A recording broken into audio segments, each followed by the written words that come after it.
Es un gran gusto saber que están del otro lado. Les habla Ezequiel Trumper en este programa que les traemos habitualmente 2 veces por semana a través de nuestro canal de YouTube, también de Radio Metropolitana de Melbourne, Victoria, Radio Austral de Auckland, New Zealand, Radio Punto Latino Sydney y muchas otras emisoras. Mire, el otro día estaba cenando con amigos aquí en Estados Unidos, en el sur de la Florida. Me preguntaba sobre Australia. Y cuando yo hablo de Australia con gente que no conoce Australia, que a lo mejor estuvo una semana de vacaciones en toda su larga vida, yo obviamente trato de dar una opinión mucho más amplia de la que hacemos en estos programas, donde le hablamos a una audiencia que conoce el paño al revés de quienes estaban conmigo en ese momento. Yo le digo que Australia era un gran país y sigue siendo un gran país y que se puede vivir realmente excelentemente bien, pero que los niveles de vida están deteriorándose y el país culturalmente ha hecho un giro que es difícil de entender y que es más extremo que el giro hacia la corrección política que ha ocurrido en otros países donde también está pasando, pero a un nivel quizás un poco más respetuoso. Y no son palabras al viento que yo estoy pronunciando, ni opiniones al divino botón. Yo trato de pensar antes de hablar, cosa que no es habitual en mucha gente que a veces escucho, pero déjelo. Le voy a contar una pequeña historia. Yo conocí a un barrister en Sydney, no éramos amigas, me lo crucé una que otra vez, pero un hombre muy conocido, Lindsay Ellison, Special Counsel, o sea, un QC o KC, como le dicen ahora. Y un hombre que practicó el derecho a un nivel muy alto por 40 años, era uno de los capos en materia de derecho sucesorio, muy respetado, barrister desde 1985, era uno de los mejores, y en el año 2021 le pusieron un cargo honorífico que era el presidente o quien presidía el comité de la Sociedad de Barristers de Succession and Protective Law, o sea, de sucesiones. Pero resulta que a pesar de sus excelentes credenciales, la Bar Association de New South Wales, que es la más grande de Australia, lo echó a las patadas. Y usted mira por qué, o sea, habrá cometido algún delito, habrá violado a alguien o habrá abusado de alguien. No. La razón es la siguiente. Esto es una muestra, ¿no? Esto ocurrió, es cierto. Resulta que el nuevo Chief Justice en el estado de New South Wales instruye a los abogados que cuando se dirijan a la corte utilicen los pronombres estoy hablando, en forma adecuada. Miss, Mr., Mrs. y después MX. ¿Qué es MX? MX aparentemente es para quienes se identifican como binarios. No sé exactamente qué es binario y me importa un comino saberlo, aclaro, ¿verdad? Porque no, parece una locura. Pero resulta que él cuestionó el término MX en una reunión y dijo que él se rió del tema. Nada, que me van a ir con MX a medio, por favor. MX, ¿qué es MX? Miss Sullivan, Miss Mr. Trumper o Mrs. Blair, pero MX, no sé ni cómo se pronuncia, debe haber dicho. Y en una reunión interna de la Sociedad de Abogados utilizó este término y recibió un llamado de la presidenta, una tal Ruth Higgins, que va a pasar a la historia de la vergüenza, en mi opinión, que lo aconsejó que cambie el tono y contenido de sus comentarios en relación a la recomendación del Chief Justice. Y también la presidenta de la sociedad le dijo, bueno, que ella está en desacuerdo que se burlara de estos términos en una en una página de internet personal que él tiene, donde que decía jijo, jajajaja, se reía, porque realmente es para reírse. Y durante este llamado, la señora Higgins, que seguramente no le puede atar en los cordones los zapatos a Allison, le dijo que recuerde los principios de inclusividad de los homosexuales, o como se llaman ellos, LGBTQI, que existe en la sociedad, que incluye respeto por los pronombres individuales que se usan en los lugares de trabajo y tener conciencia de que no hay que poner etiquetas equivocadas a la gente. Y el tipo les tiró la toalla, le dijo, pero métanse el comité donde quieran. Y dijo, mire, me voy, igual me quedan 2 meses para retirarme y hagan lo que se les ocurra. Pero después cambió de opinión. Y dijo, me voy a quedar hasta el final. Dijo, así que no voy a renunciar. Así que yo voy a seguir. Y la sociedad de abogados, o de Barrister, que es lo mismo, le dijo, no, te vas ahora, te echamos. Y le informaron en una conversación telefónica que no, basta. Este abogado, Lindsay, dijo que había hecho 600 donaciones a la Cruz Roja para donar sangre, etcétera, etcétera. Y yo me quedé pensando, si pueden tratar así a una eminencia en materia de derecho, simplemente porque no usa los pronombres adecuados, ¿qué le queda a usted? ¿Qué me queda a mí si estuviera allí? Y el país se ha transformado en algo que es irreconocible. Menos mal, yo estaba en varios comités de la Sociedad de Abogados, varios. Pero no durante un año, sino durante por lo menos 8 o 9. Yo estaba en el comité de licensing, o sea, licensing no es licencia para vender alcohol, sino darle licencia a los abogados que venían del extranjero para poder ejercer como ejercía yo en Australia, ¿no? Y estuve en esa posición, me eligieron, estuve en esa posición hasta que yo me retiré de la Sociedad de Abogados y me fui, ¿no? Todavía sigo siendo miembro, pero no estoy allí. Y voy a seguir siendo miembro por muchos años más, sigo a veces haciendo cosas. Pero usted fíjese la deformación completa ética, moral, hasta legal, le diría yo. Es que pueden tratar así a una eminencia como esa. Pero no es solamente eso. Una de las corresponsales conocidas, pero no por su intelecto destacado, sino conocida porque es famosa, porque aparece en la ABC también, Laura Tingle, que por razones inexplicables la pusieron en el directorio de la ABC. Inexplicable en el sentido que la eligió el personal, ¿no? Porque una de las posiciones de la ABC es elegida en el directorio, es elegida por el personal, el resto por el gobierno. Y dijo que Australia era un país racista. Y cosa que a lo mejor es cierto, ¿no? Pero no en el sentido que ella lo quiso decir. Y todo esto en respuesta a la política propuesta por el líder de la oposición, Peter Dutton, que describió que la política de migración en Australia era contrario a los intereses de los australianos en materia de acceso a la vivienda. Y por eso dijo que Australia se convirtió en un país racista. No, Australia puede ser racista en otro sentido.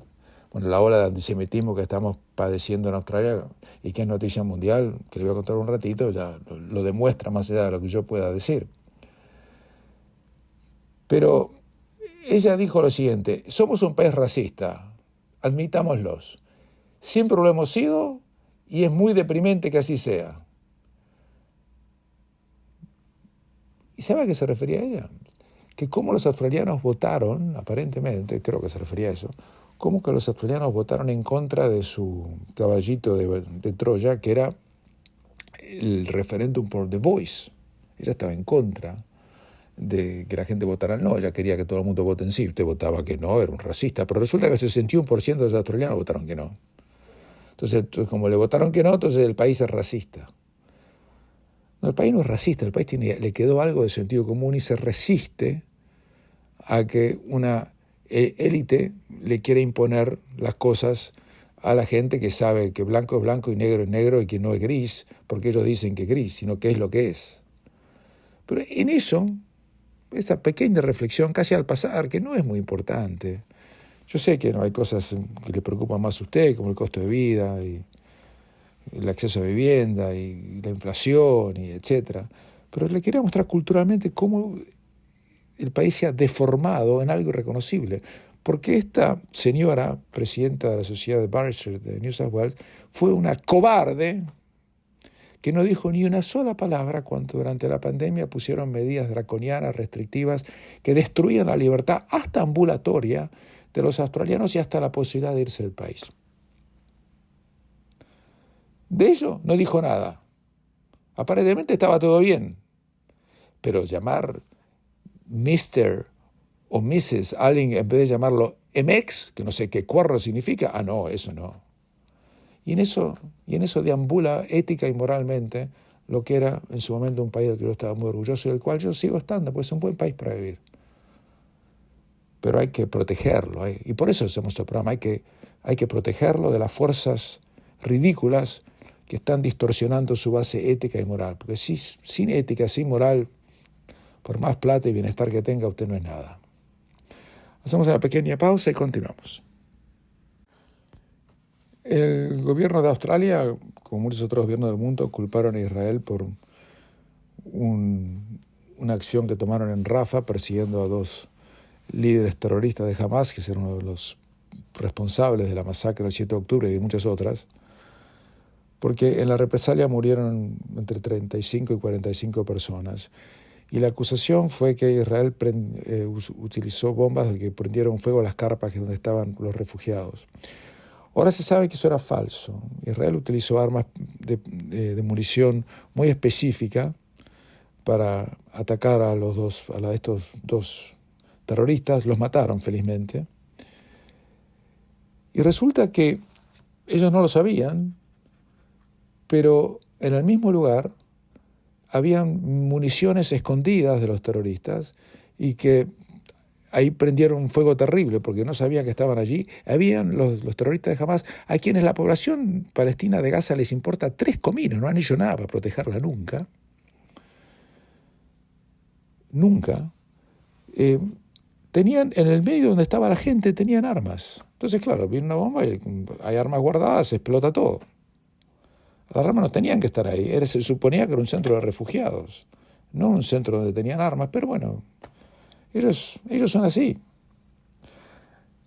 Esta semana tuve una reunión de casualidad, breve, éramos 15, 20 personas, con un coronel de las Fuerzas Armadas de Israel aquí en el sur de la Florida, que estuvo en Gaza y estuvo hace poco ahí y me contaba lo que vio y todo el adoctrinamiento que se le hace a los chicos desde muy pequeños para fomentar el odio contra Israel y demás, pero desde muy pequeños. Y nos puso al aire un audio de uno de los asesinos que cruzó la frontera el 7 de octubre, un chico, debía tener 17, 18, 19 años, terrorista, que llama por teléfono a su familia en Gaza. Él había cruzado la frontera en el sur de Israel, y le decía, mamá, le decía, mamá, no sabes, maté a 10 judíos con mis propias manos, yo los maté, estoy tan orgulloso, van a estar tan orgullosos de mí. Y se lo decía emocionado. Había matado a 5 chicos y 4 mujeres y un hombre. Así están adoctrinados. Yo ¿qué les puedo contar? Les puedo contar lo que escuché. Los túneles están por todo Gaza, me decía este coronel, que no voy a dar el nombre. Y prácticamente todas las casas en Gaza están conectadas con algún túnel. Y tienen armas en casi todas. Cuando uno los ve por la calle, por las imágenes de televisión, no llevan armas. Las armas las tienen guardadas ahí. Entonces Israel acusaron de algo que no, en realidad podía ser para defenderse, pero terminó en una masacre mucho peor, porque había algo que ellos no sabían que estaba ahí. Ellos no conocen todo. Y mientras tanto, las olas de antisemitismo continúan y continúan y continúan. En Australia, por ejemplo, la Universidad de Sydney decidió, en vez de expulsar a los estudiantes que ejercían abiertamente el antisemitismo bajo el disfraz de que les importaban los árabes que están en Gaza, decidió, en vez de expulsarlos, en darles el derecho a que intervengan en las políticas de investigación de la Universidad de Sydney para ver qué tipo de relaciones internacionales debería tener la universidad. No se puede creer eso. Eso no se puede creer, pero lo hicieron. O sea, capitularon directamente. Eso no solamente en Australia. Lula, el corrupto presidente de Brasil, retiró a su embajador en Israel y dijo que no va a nombrar a otro. En febrero pasado, Lula acusó al gobierno de Israel de genocidio. Yo les dije el otro día que si Israel quisiera hacer genocidio en Gaza, ya hubiera terminado hace por lo menos 5 o 6 meses o 5 años.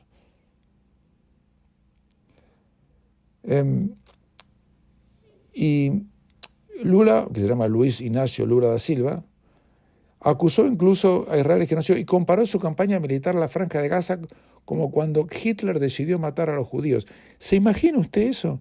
Porque lo que hacía Hitler era ponerlos en trenes, llegaban a un campo de concentración, los hacían desnudar, entraba una cámara de gas disfrazada como un vestuario para ducharse, los gaseaban a todos, después le sacaban a los cadáveres los dientes de oro y le cortaban el pelo que lo usaban para fines industriales y después quemaban los cuerpos en grandes hornos sin chimeneas.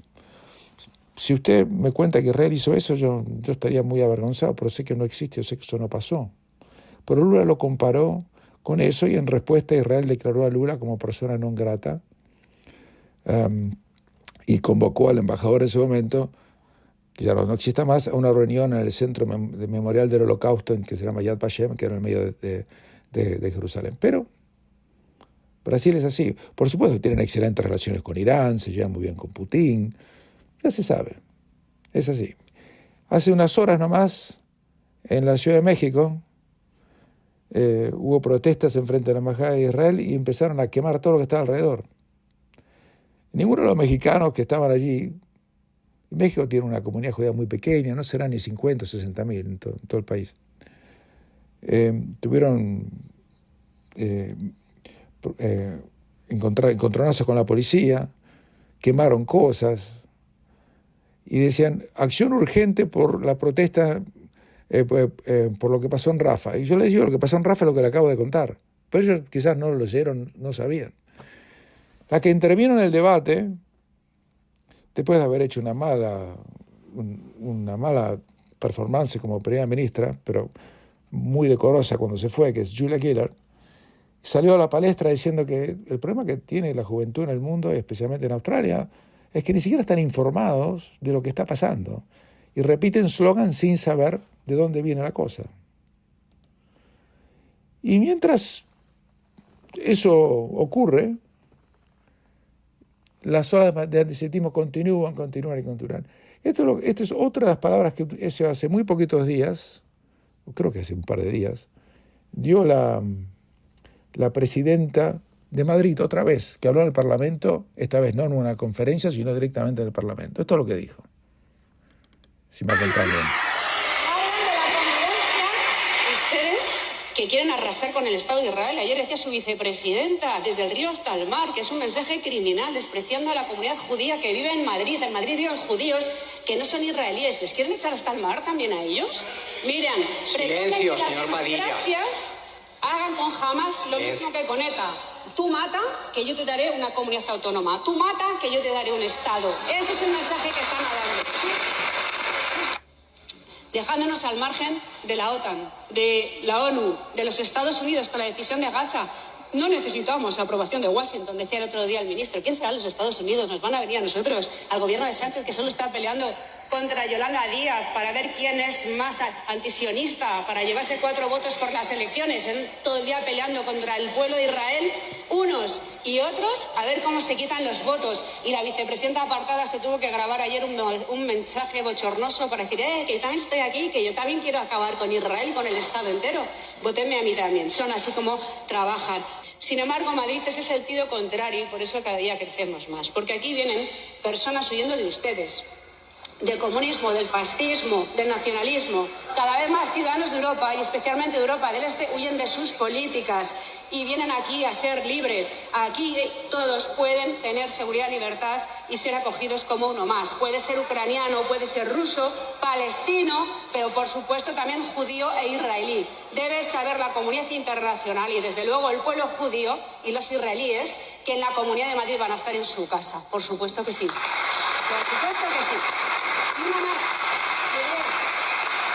El muro de Berlín no se cayó.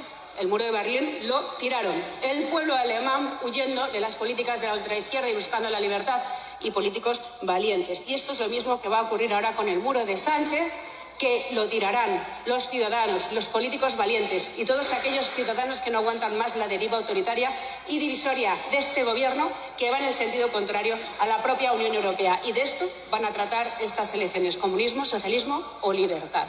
Gracias. Hasta ahí las palabras de la presidenta de la Comunidad de Madrid. Yo no puedo agregar más nada que eso, ustedes ya lo escucharon. ¿Y hacia dónde vamos? Para atrás, a 1930 y pico. Yo nunca pensé que lo iba a ver, yo lo vi en montones de películas, leí, ustedes no saben la cantidad de libros que yo he leído sobre el Holocausto, tengo una biblioteca entera. Hace muchos años lo leí, no ahora. Así que algo del tema conozco. Pero esto no es nuevo, le voy a contar una cosa. Los aliados, durante la Segunda Guerra Mundial, sabían que estaban cometiendo un genocidio de verdad, matando a mujeres, niños, hombres de cualquier edad, simplemente por el derecho de ser judíos. Lo sabían, que había campos de concentración, sabía que había cámaras de gas, sabía que había hornos para quemar los cuerpos y hacer desaparecer los cadáveres, en forma industrial. En un momento dado en Auschwitz se mataban 14, 15.000 por día. En serio te lo digo. Y sin embargo, nunca los aliados, por ejemplo, quisieron bombardear ni los campos de concentración para destruir con las cámaras de gas y demás, ni siquiera las vías de ferrocarril que transportaban a las víctimas, que en muchos casos no lo sabían, hacia una muerte absolutamente segura por parte de los nazis. No lo hicieron. Entonces, usted ve, pasaron más de 80 años y no cambió casi nada. Hacemos una pequeña pausa y continuamos. Esta vez no voy a hablar yo, quiero compartir con ustedes una parte de la enorme cantidad de mensajes que nos hacen llegar. Estos llegaron los últimos 10 días, pero hay muchos más, no voy a poder ser justo con todos los que me han llegado. Y elegí algunos al azar para que ustedes sepan lo que otra gente que escucha el programa que ustedes están escuchando piensa y dice, ¿no? Un señor me dice: señor Trumper, estoy súper sorprendido con toda esta gente nefasta, espero que me comprenda. Me felicito por toda la información que proporciona, mi respeto para usted, sus informaciones son precisas, gracias. Muchas gracias, por supuesto. Hacemos lo que nos parece tenemos que hacer. Otro oyente nos dice: espero que muchos de tus oyentes recuerden todo esto y voten con la cabeza en las próximas elecciones, no con los pies como la gran parte de los votantes sudamericanos en Australia, que lo han venido haciendo durante muchos años, votando a los laboristas porque piensan que ayudan a los inmigrantes o cualquier otra tontería. Otro señor, en malos términos, me dice: Milei fue como sionista a visitar al partido sionista Vox de España. La lealtad del presidente argentino es al Estado de Israel. Si Milei representa los intereses de la Argentina, hubiese visitado al gobierno de España. Yo le contesté, le dije: decir que Milei no representa a Argentina sin Israel no es correcto. Entonces yo podría decir que Sánchez representa a los palestinos de Hamás en vez de España. Piénselo. Igualmente le agradezco que nos haya escrito, que se haya tomado el trabajo de hacerlo y de seguir el programa. ¿Qué más le puedo decir? Otro señor me dice: buenas tardes, yo no estoy del todo de acuerdo con todo lo que usted ha dicho en relación a la esposa del jefe del gobierno de España, ya que los comentarios no fueron las más decorosas para su investidura de presidente. La verdad es que después de las atrocidades que han dicho de Milei durante la campaña, incluidas algunas atroces inferencias acerca de su hermana, lo que se dijo del jefe del gobierno español Sánchez son casi un piropo al lado de todo esto. Coincido que el intercambio no ha sido de lo más diplomático, eso es cierto, pero de ahí a que fue gratuito y venido de la nada, eso tampoco es.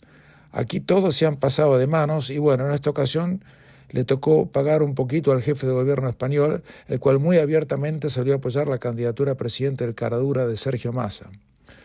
Por último, al parecer, el apoyo al presidente Milei sigue igual de alto a pesar de este intercambio grosero de ambas partes. La verdad del asunto es que el 56% de los argentinos han votado por un cambio y ese cambio también implica de que eso de ser diplomático y políticamente correcto a veces no sirve y hay que sacarse los guantes. Como por ejemplo sus merecidos comentarios al señor Craig Foster, el cual tampoco es santo de mi devoción. Le agradezco el espacio y saludos cordiales.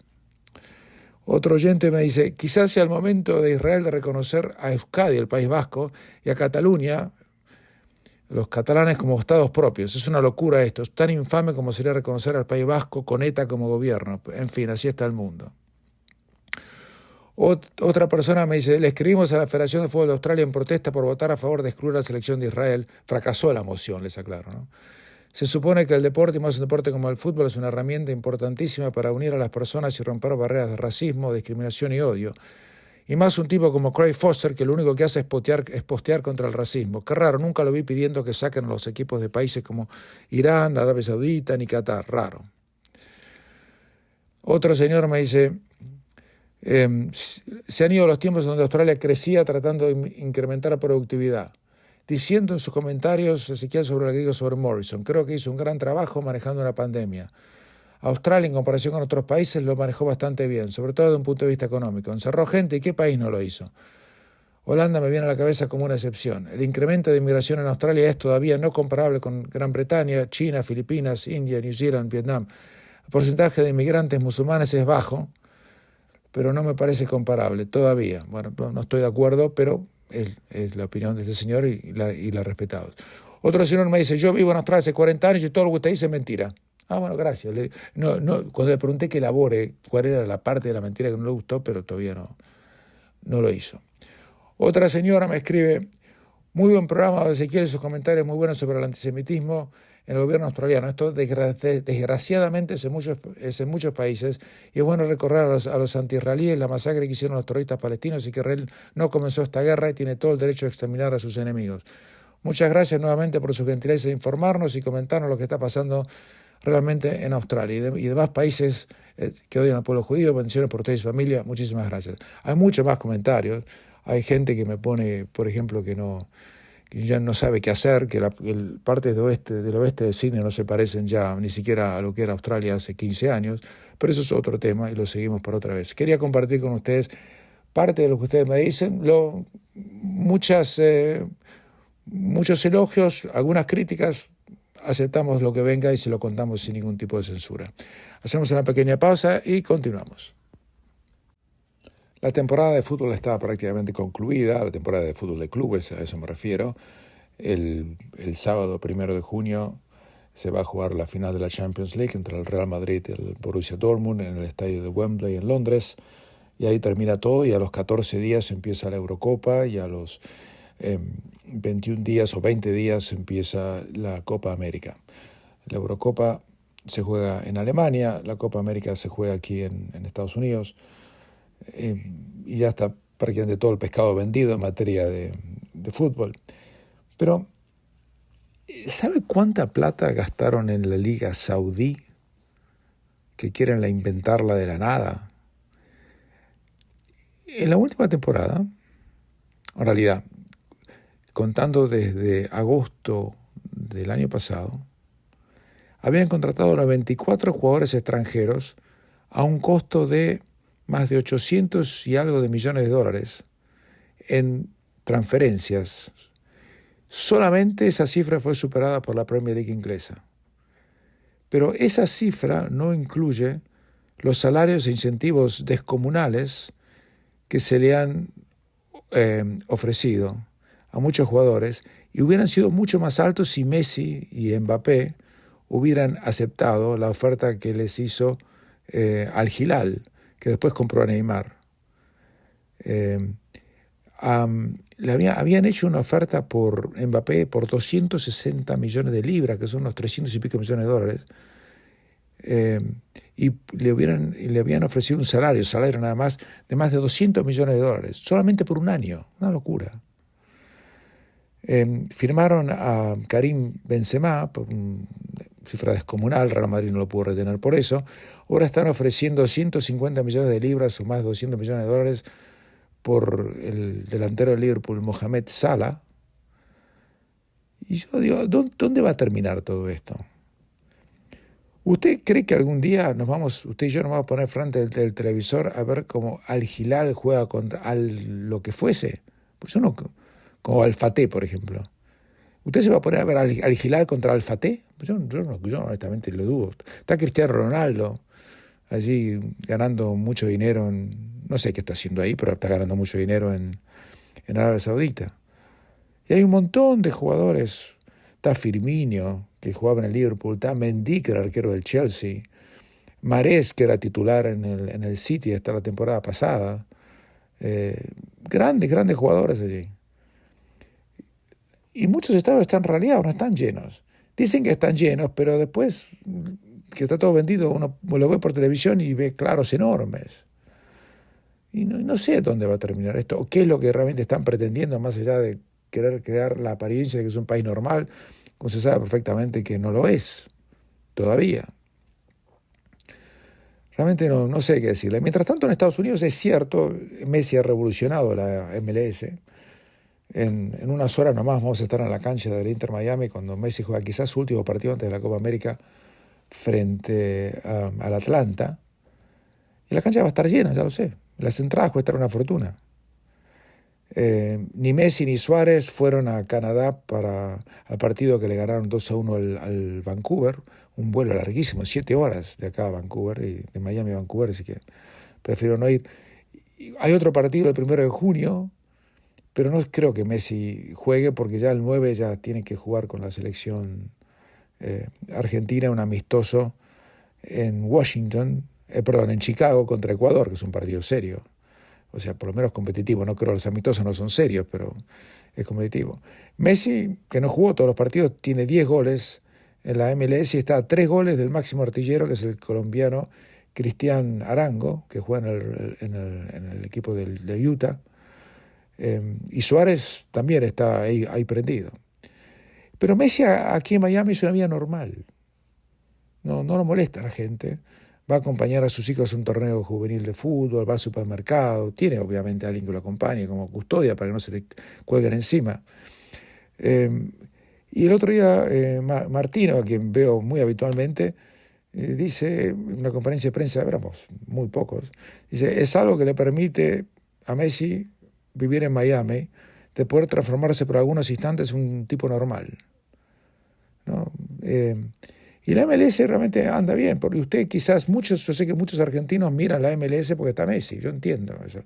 Muchos uruguayos también porque está Suárez. Y hay muchísimos otros argentinos, y uruguayos, y mexicanos, y colombianos de muy buen nivel que juegan en la MLS. Yo entiendo que uno pueda mirar la MLS, pero Al Hilal contra Al Fateh en Arabia Saudita, lo dudo. Se van a jugar en pocas horas también los partidos definitorios de la Copa Libertadores de América, para definir quién va o quién no va a los octavos de final. Quedan algunas plazas disponibles, pero no se han jugado todavía. Así que después que se jueguen, les voy a contar en la próxima edición quiénes son los equipos clasificados para esa instancia. Pero esto es lo que tenemos por hoy. Les habló Ezequiel Trumper y será hasta la próxima.